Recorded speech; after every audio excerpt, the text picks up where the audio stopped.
சென்னை மெரினா பீச்சில் இருக்கிற கணியன் ஐயாவோட நினைவிடத்துக்கு தான் வந்திருந்தேன். 2 மந்த்ஸ் முன்னாடி நான் வந்து பார்க்கும்போது இது வேலை முடியாமல் தான் இருந்தது. இப்போ வேலை முடிஞ்சு இதை ஓப்பன் பண்ணி விட்டுட்டாங்க. நீங்கள் பார்க்குறது என்ட்ரன்ஸ் தான்.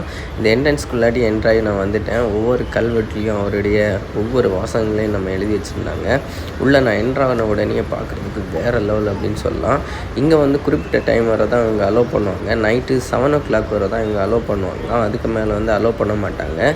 உள்ளாடி போகிறவங்களையும் 7 o'clock மேலே வந்து உள்ளேயும் நிற்க விட்றதில்ல. உடனே ஒரு 7:30க்கு முன்னாடி எல்லாரையுமே வெளில போக சொல்லிடுவாங்க. இது நீங்கள் நைட்டு 8 o'clock மேலாம் போனீங்கன்னா இதை பார்க்க முடியாது. கொஞ்சம் ஏர்லியராக போனால் மட்டும்தான் இவருடைய நினைவிடங்களை நமக்கு பார்க்க முடியும். நான் உள்ளே வந்து என்ட்ரான்ஸும்போது ஆன உடனே அந்த லைட்டிங் செட்டப்பெல்லாம் பக்கா செட்டப் அப்படின்னு சொல்லலாம். கண்ணுக்கு கூட எந்த ஒரு பாதிப்பும் இல்லாமல் அந்த கிளாரிட்டி வந்து பக்காவாக கொடுத்துருந்தாங்க. பார்க்குறதுக்கு வேறு லெவல் அப்படின்னு சொல்லலாம். அங்கே டிசைனிங்கை பொறுத்தவரையும் வேறு லெவல் அப்படின்னு சொல்லலாம். நான் உள்ளே என்ட்ராய் போய்ட்டுருக்கிறேன். நீங்கள் ஃபஸ்ட்டு நம்ம என்ட்ரன்ஸில் இருக்கிறது நம்ம அறிஞர் அண்ணாவுடைய நினைவிடம் தான்.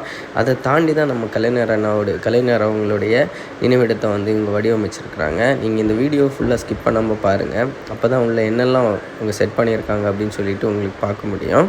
நான் இந்த வீடியோ எடுத்துகிட்டு இருக்கும்போது கலைஞர் ஐயாவுடைய ஒரு இதில் வந்து ஒரு வாசகம் எழுதியிருந்தாங்க அந்த நினைவிடத்தில். அந்த வாசகத்தை பார்க்கும்போது என்னென்னா, ஒரு பேட்டியில் வந்து ஒரு நாளைக்கு 24 hours தான் உண்டு. அந்த 24 hours எப்படி இவ்வளோ புக்கை எழுதுறீங்க அப்படின்னு அவர் சொன்ன ஒரு காரியம் என்ன, எனக்கு 24 hours பத்தாது, எப்போல்லாம் வந்து எனக்கு டைம் கிடைக்குதோ நான் அப்போல்லாம் வந்து அந்த புக்கை நான் எழுதுவேன் அப்படின்னு சொல்லியிருந்தார். வேறு லெவல் அப்படின்னு சொல்லலாம். இப்போ நீங்கள் பார்த்துட்ருக்கிறது பேரறிஞர் அண்ணாவுடைய நினைவிடம் தான். இவருடைய நினைவிடத்தில் வந்து இவருடைய தோற்றம் வந்து 1909 தான் இவர் பிறந்திருக்கிறாரு. 1969 இவருடைய மறைவு இருந்திருக்கு. அவரும் உண்மையான சூப்பர் தலைவர் அப்படின்னு சொல்லி தான் சொல்லலாம். அவருடைய வழியில் வந்தது தான் நம்ம கலைஞர் ஐயா. அவரும் வந்து ஆட்சி செய்த காலங்களில் நமக்கு நல்ல காரியங்கள், நல்ல விஷயங்கள் எல்லாம் நிறைய பண்ணியிருக்கிறாரு. இவருடைய புத்தகங்கள் இன்றைக்கும் பேசத்தக்க அளவுக்கு அவருடைய எழுத்துக்கள், அவருடைய தமிழ் சொற்கள் எல்லாமே ரொம்ப அருமையாக இருக்குது அப்படின்னு சொல்லி தான் நம்ம சொல்லலாம். நான் ஒரு உதாரணம் சொன்னேன். அந்த உதாரணத்துக்கு இப்போ நம்ம கலைஞர் ஐயாவுடைய நினைவிடத்துக்கு வந்துட்டோம். அதில் எழுதியிருக்காங்க பாருங்கள், ஓய்வு எடுக்காமல் உழைத்தவர் இங்கே ஓய்வு கொண்டிருக்கிறார் அப்படின்னு சொல்லிட்டு எழுதியிருக்காங்க. அதோடைய உண்மையான அர்த்தம் அப்படி என்னென்னா, அவர் வந்து ஒரு டைமை கூட வேஸ்ட் பண்ணுறதில்ல. அவருடைய கடமையில் கரெக்டாக இருந்தார் அப்படின்னு சொல்லி தான் வந்து அதில் எழுதியிருக்கு. நான் இதெல்லாமே சுற்றி பார்த்துட்டு நம்ம உள்ளேயும் போய் அதை பார்க்குறதுக்கு அலோவ் பண்ணுவாங்க. அந்த பேரிகார்டெல்லாம் நம்ம நீக்கிட்டு உள்ளே போய் பார்க்கலாம்.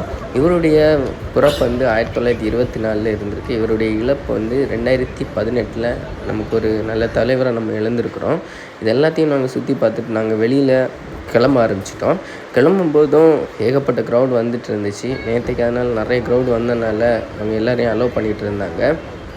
அதுக்கப்புறம் என்னென்னா, இவருடைய ஒவ்வொரு சொற்களையும் இவங்க வந்து கல்வெட்டாக வந்து செதுக்கி வச்சுருக்காங்க. அதுக்கப்புறம் நான் வெளியில் வந்துட்டுருக்கிற நேரம் தான் இவருடைய நினைவுகளை நினைவூட்டுற வகையில் ஒரு அருமையான ஒரு மியூசியம் ஒன்று அமைச்சிருக்காங்க. இதுக்கு உள்ளே தான் இருக்குது. நம்ம அதுக்கடுத்து அந்த மியூசியத்துக்கு தான் போக போகிறோம். நம்ம மியூசியத்துக்குள்ளாடி என்ட்ராயிட்டோம். இங்கே நீங்கள் பார்த்தீங்கன்னா அவருடைய ஃபோட்டோ, அறிஞர் அண்ணாவுடைய ஃபோட்டோ, அவங்க பண்ண நல்ல காரியங்கள் எல்லாமே வந்து நமக்கு நினைவூட்டுற அளவுக்கு பக்காவாக வந்து கொடுத்துருந்தாங்க. ஏன்னா முன்னாடி உள்ள பிள்ளைங்களுக்கு இந்த ஹிஸ்ட்ரியெல்லாம் தெரியாது அப்படின்னு சொல்கிறதுக்காக இந்த ஹிஸ்ட்ரியை நினைவூட்டுற வகையில் தான் இதை வந்து வடிவமைச்சிருக்காங்க. நீங்கள் பார்த்துட்டு இருக்கிறது என்னென்னா, அவங்களுடைய எல்லாம் மொத்தமாக அவங்களுக்கு பண்ண நல்ல காரியங்கள், நல்ல திட்டங்கள் எல்லாத்தையுமே ஃபோட்டோவை வந்து அவங்க அந்த மியூசியத்தில் வடிவமைச்சிருப்பாங்க. நீங்கள் பார்த்துட்டுருங்க.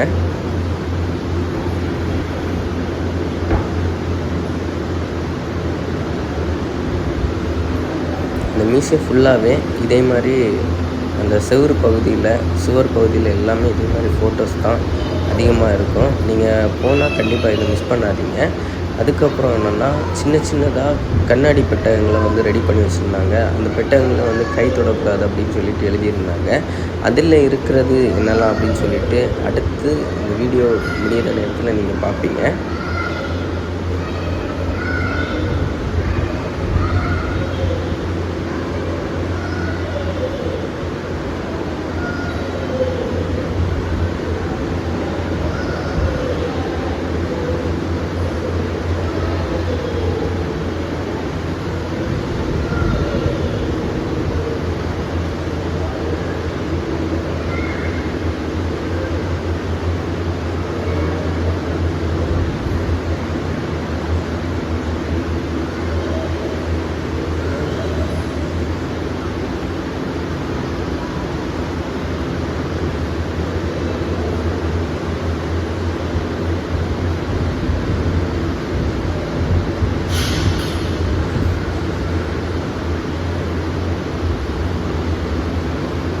அதோட நமக்கு இந்த ஃபோட்டோ எல்லாமே முடிவடைஞ்சிடும். அந்த கண்ணாடி பெட்டகத்தில் என்னெல்லாம் இருக்குன்னா, அவங்க எழுதியிருக்கிற புத்தகங்களை வந்து தெளிவாக நமக்கு நினைவூட்டுற வகையில் அதை வந்து செட் பண்ணி வச்சுருக்காங்க.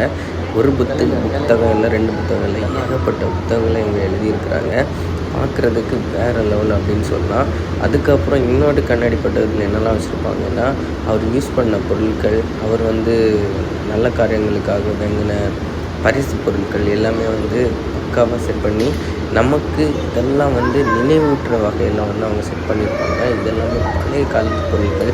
இப்போ உள்ள பிள்ளைங்கள்ட்ட நம்ம கேட்டாச்சுன்னா எதுவுமே தெரியாது. அந்த பொருட்களை நினைவூட்டுறது மாதிரி தான் இப்படிப்பட்ட ஒரு மியூசியம்லாம் நமக்கு அமைச்சு கொடுத்துட்ருக்குறாங்க. அதையும் நம்ம மிஸ் பண்ணாமல் எப்படின்னு பார்க்கணும். ஏன்னா பிள்ளைங்களுக்கு நம்ம அப்போ தான் வந்து சொல்லிக் கொடுக்க முடியும். இதே நீங்கள் பார்த்தீங்கன்னா, அவர் வந்து பயன்படுத்தின பொருட்கள் அப்படின்னு சொல்லலாம். இந்த பொருட்கள் எல்லாம் அவர் இருந்த காலங்களில் பயன்படுத்தியிருக்கிறாரு. அவர் யூஸ் பண்ண சாப்பாடு தட்டுலேருந்து அவர் யூஸ் பண்ண பென்னு, கண்ணாடி எல்லா பொருளுமே இவங்க வந்து அதை சேர்த்து வச்சுருக்காங்க. இது உண்மையாகவே ஒரு பெஸ்ட்டு தலைவர் அப்படின்னு சொல்லலாம். நீங்கள் வந்து கண்டிப்பாக சென்னைக்கு போனால் இந்த மாதிரி இடங்கள் எல்லாத்தையும் மிஸ் பண்ணாமல் பாருங்கள். இது வந்து நம்மளுடைய வாழ்க்கையில் நம்மளும் ஒரு லெவலுக்கு போகிற அளவுக்கு நம்மளை இதை கொண்டு போகும். கண்டிப்பாக மிஸ் பண்ணாமல் பாருங்கள்.